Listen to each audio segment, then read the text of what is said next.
Good morning, everyone, and welcome back to the second part of our Chinatown build here in studio. And if you don't know what is going on here, I'm starting to sort of build a city. But my main job here is to work on integrating a lot of the Chinese themed sets, like the Palace Cinema and the Chinese New Year sets, such as Spring Lantern Festival, Chinese Temple Fair, and the Ninjago City sets into one big build. And while we haven't seen any of those today, you can see just off in the left-hand corner that the ground floor of the Palace Cinema is in nice and snug. But here we are focusing on this corner build, which you have not seen up until this point yet. And this is using a nice green colour scheme with some brown accents. Up now in the top right corner, I am playing for you the clip of how I started to decide on this angle, and it was actually a fairly difficult process, as originally I wanted this whole part to be an angle, but it wasn't in the end. Another change you'll notice is that the colours have become light grey, and that is a change I will adjust and share with you guys why I made that decision next time. It's not really relevant to today. Today I want to focus on getting some more actual building work done. So you can see here this aesthetic is very much more traditional compared to the nice contrast of the colour with the white restaurant next door. You can see I've used an interesting awning technique with these globules and clip pieces, as well as we've got some nice red lanterns in there, plot for colour. The angle is indefinitely built on the same structure as the corner garage modular building, using these rounded 1x2 plates to kind of off-center it at 45 degrees. You've got a little set up, as well as some red lanterns like I mentioned, and a snot window above the door. So I'm fairly happy with how this turned out, and obviously the interior is still blank, but this building here is actually fully booked, and downstairs will be a sushi bar, one other sort of area, and then upstairs we're going to have our spa. But that's not really the main focus of today's video. We're going to be showing you guys another time lapse today of me moving the back wall of the restaurant from last week, which I built into a Chinese style accidentally, and we're going to be starting that foundation for that building, as well as fiddling with the back of the restaurant again. So we've got some interesting progress for you, and we're going to hop right into that 10-minute time lapse now to show you all about what we're working on over there. Okay, so jumping straight into the time-lapse, you can see I'm building out some more base plates, and I'm starting by edging those off as normal, as at this point I hadn't yet made my big decision about changing the streets. Now, because obviously I want streets on both the inside and the outside of the Chinese New Year, and then alleyways going in, this building was going to be very unique in the sense of that it was going to be three-sided. There were going to be three pavement sides, and only one side where the building can just like prop up against the edge, but all four sides had to be decorated, making this a very interesting building. The other thing I'm working on here is I'm finishing off the bottom of the street, as this is the full length of our street from top to bottom, up from that green building all the way down to here, and this building is going to be the home of those facades that we built last week. So right now I'm just working kind of like a corner design for outside the corner door, and this building is going to be the internet cafe, as well as some other establishments on the outside, and obviously upper floors have not really been decided yet. But it sort of gives you an idea about how the normal world and the Chinese street are going to blend together. Either way, I'm finishing up this sort of side design here, and that's pretty much going to do it for this front pavement, which I can then just copy in, and then it's time to bring in the facades. Obviously, I've got to work on this door placement, which is what I'm doing now, and there was a little bit of brown sticking through, and then I didn't like seeing those studs, so I ended up replacing those with tiles, and the door is still perfectly secured. But one other thing to bring up about this building is that obviously it is still going to be a corner facade, so it's going to change the structure, and honestly I think the corner structure almost suits these windows that we made better, which, as you can see, I have now copied over. And those are going next to the windows, and then I'll duplicate those to make them kind of four of them in a sense in a second. So I'm just lining them up, kind of building in that structure, and you can see that they're not quite fully embedded yet. There's still some more structural work, so you can see I'm trying to attach the two together now, getting the columns lined up and making sure that there were actual stud connections, as this wall design is fairly unconnected to the floor in both senses. So a lot of what you'll see here is me trying to structurally secure it together in the middle there, but in the end I end up settling on a panel design just to stop it from swinging backwards. I also put one line of tan along the top just to kind of give me that idea of how I'm going to build it upwards. A lot of these buildings are facades, and I am understanding that a lot of people will probably want to see interior work, so I hope to get to that next time for you guys, and we'll cover a little bit of interior later today. But you can see I've now correctly coloured the sidewalk, kind of blended it in and attached it to the wall there. I'm just sort of thinking about what to do now before I move the other wall back into position, sort of working out what's actually going on with these sidewalks.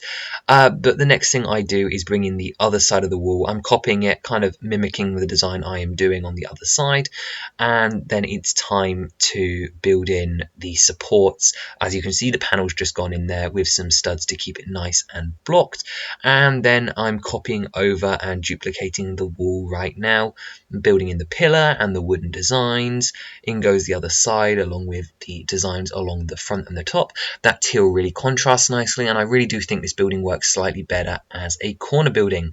So copying in those supports, but then I realized I could just modify them for extra strength using those 1x16 plates, or should I say 2x16. The rest of the pavement is going in now. It's a bit of a thin one, but oh well, it's a small alleyway. Well, not that small really. The alleyway is almost an entire modular plate thick. But you can see that I also rotated the Palace Cinema, as I decided that the facade of the Palace Cinema was probably more suited to the Chinese section of this build rather than the city build. But now it is time to delete the old facade on the back of the restaurant, which if you didn't see how the restaurant was constructed, I recommend checking out part 1 from last time. But now I'm working on the much more modern design, which isn't going to look as Chinatown-like. So I immediately started off with a bright colour, and as I mentioned before, I kind of am using the Spider-Man Homecoming bank ATM heist as a sort of idea here, which involves using some bright blue colours, and I'm playing around with tones at the moment, but the dark blue was just too dark, so in the end I compromised on my kind of structural design. So we're going to have some nice big windows, some blue accents, and a white as our main colour tone here, which sort of almost complements the other side of the restaurant that we have as well. So you can see I'm just kind of fiddling with the shape of the blue that I wanted.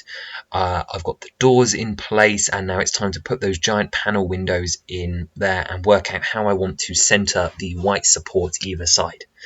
So building up some nice supports there, going to mirror over the supports and windows in just a second. There you go. And the windows are all in, although that's not quite symmetrical, so that's going to bug me. I played around a bit with some lighting options as well, but decided it looked too much like the brick bank, which is something I was trying to avoid. I don't really want to copy modular styles too much, but I tried it and it was just too colour complicated, so in the end I just scrapped them up and built up the pillars. And I will opt for some sort of another blue awning on the other side of the build, and you'll see that go through a couple of stages as we go. So at the moment it's quite big and bulky. It then changed to being a mirrored pentagonal before I got rid of using the brick headpiece and opted for a smaller and higher option using similar pieces down below, but in the end that didn't work well, and we will simplify it just to a simplified strip on the edge. You can see that coming in with the 1x6 brick, which I will then curve in with some quarter tiles in just a second. And I'm just kind of thinking about how I want to do this. You see I can kind of building up the other side just so I know where they line up. You can see the full blue coming across there, and then I played around with having some more pentagonals along the bottom, but that didn't work. So you can see I'm using some blue swooping quarter tiles now, and then I'm also building up that side wall so we get an actual idea of what the full facade will look like. Coming in white and blue, I think it looks pretty nice, pretty bank-like, although there's still a couple of other changes to make. You can see the full swoop in there now, and that will change to being a kind of upside down lip in just a second. Playing with door handles, I tried using quarter tiles before settling on half round tiles. The next thing that was bugging me was the top line, which I then brought into blue to bring more of that blue up, and then yeah, you can see the top awning is finally finished and I'm happy with it there. So that's pretty much the facade, so my next turn was to do the interior. I previously intended for the kitchen to take up half of this ground floor space because an ATM room does not need to be big, but that was just not enough space for the kitchen, and also having a kitchen and a bank on the same wall didn't really sit well with me. So you'll see me shrink this a couple of times as we go. So I'm starting with my floor patterning now, and this will go through a couple of iterations before I show it to you in just a minute, but you can see I'm settling for kind of a staggered colored design, and I've started off by going for dark red, and this is a design I will change as we go through this now. I've left one studs untiled at the back for the ATMs to sit on, but I can comment on this right now, it's just too big. Anyway, It's time to start working on the ATMs in just a minute. You can see I put the tiling in and I've moved over to this space to start working on the design. I'm keeping it fairly simple, but I wanted to use the cabinet sort of money box thing that you can actually slot money into, but the teeth sticking out at the back really didn't work particularly well for this, so I'll go back and I'll change that out in a minute. I started off by building up the screen and kind of the kind of control panels. I know I wanted some buttons on there, as when I think of ATMs I think of like 4 buttons either side of a screen and then a keypad at the bottom, but it will go through a couple of different iterations. As you can see, I played with coloured buttons but in the end settled for silver. I kept the machine fairly dull, and obviously that 2x2 tile would have one of the computer screen prints on it. It sort of looks like a face as well now looking back on it, but I wanted some arches to round it off at the top. We also wanted to make it nice and flat, but then I quickly decided that it wasn't currently going to fit in the building. So I brought out the buildings to stick out a bit more, but realised it wouldn't fit, got rid of that and started building my own money slot. To start with, I started with a fairly big one, but then I realised no one inserts money like that, so I turned it sideways so that you'd actually be able to fit an entire 1x2 tile with the money or a phone print on there, which you can see being built up there.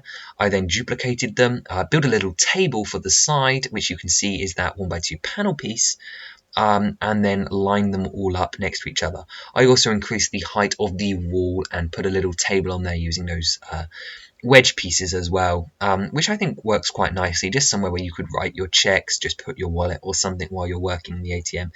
These ATM scenes were actually really hard. Studio was not wanting to let me insert them in, so in the end I hid the front wall just so that I could get better access and get them inserted. Little did I know that I'd actually be shrinking this room in the near future, and all of that would be for nothing. Next up was dealing with the walls of this room, and I kind of wanted to go old-fashioned, so I wanted to build up some striped wallpaper, which is what you can see happening here. In the end, I started going for a blue and white colour, but it just looked so much like an ice cream parlour by the time I was done. I had to go a little bit gaudy, a little less kind of abandoned in a sense, because this is one of those buildings which have very low maintenance, not really particularly cared about, but you can see it was a very quick design to build up, and it really adds a finished sense to this room. Another change that I'll have to make when I shrink this eventually is that I need to build up a double room, because my back of my fancy restaurant is not going to have this manky coloured wallpaper sticking out the back, and that is something I'll show you when we go and take a look at the build in just a minute. But as we come towards the end of this time lapse, you'll see me play with some colours. The floor will get changed to blue. The pattern doesn't quite equally meet in the middle, which is a real shame, but apart from that, I think we're just about done here. So let's get ready to take a look at the model in studio. Right, so over here in studio, the first thing I should point out once again is that the ground floor of our Palace Cinema is in full effect, and I'll be getting the rest of that built and explaining the pavement issue next week with all that big progress. But as you can see, one notable thing is previously our ATM building came all the way out to here. Now it doesn't. It's been shrunken by 2 studs, and that is because, well, it doesn't really need to be that big. You've got enough space for a minifigure to move in and down, but there's nothing else needed in this building. Maybe later on I'll put a TV on one of the walls or something just to, entertain people, but it's a quick in and out room that's just sort of a protected moneylender like they do in America. In England we just have these on the wall, but I didn't want to just do that. I thought that was a bit boring. But anyway, the important reason behind this was I needed the extra studs to do my aquarium over here, as well as have some seating and waiting area for the restaurant, but mainly because I needed the double wall. As you can see, this wallpaper is very, very, very ugly and doesn't really fit with our fancy restaurant style, so I'll be putting in another white wall along here mirroring the design we came up last week for the interior, and that should just save this design really, and I'm really glad that we'll be able to do that. Another key point that you probably will notice by now and waiting for me to address is the colour scheme, and as I said, blue just looked way too much like an ice cream parlour, so I've changed that in to dark tan and dark tan on the walls, and I think that has a nice contrast and looks really nice and old without looking like a style that I'd use elsewhere, because eventually I'll do an ice cream parlour and probably will use the blue stripes. I did like the blue stripes, it just didn't fit very well. Obviously we don't have to worry about the stripes showing through on this side and that side, as they're going to be both covered by buildings as evident over here. And one other point to point out is I haven't come up with a step design or finished this facade in general, because what I'm thinking I'll have to do is make kind of like the upstairs of this building just come up to this height here, so kind of have like a false second floor. I'll explain more on that in detail when we get to it, but I think we've definitely made some good progress over here. Also, now that I've shown you that time-lapse clip, I can also bring up what's happening over here. You can also see that we've got the corner set up, as well as what this wall looks like from the back. And there's definitely a lot of detail still to ensue. Like, I still haven't even put the black awning above this main central wall over here. There's just a lot of little details still to put in. But we're definitely coming across and getting a bigger picture of what's going on. And if I bring in the rest of that as sort of a sneak peek for what's happening next time, I'm already underway with those designs. You can see we've got the internet cafe starter over here. I definitely think next week I'll be working a lot more on sorting out the pavements as well as dealing with the inside. I really like to get this building's ground floor finished, maybe get some outside over here going, and definitely just sort out some other bits. But that's all for today. I hope you liked seeing a bit of the interior work as well as a lot of the other stuff that I have got on and done. I hope you enjoyed. Leave me your feedback down below. Consider subscribing so you don't miss the next exciting part of this conversion. Maybe we'll even get some of those other Chinese temple fair sets in there next time. But in the meantime, bye bye.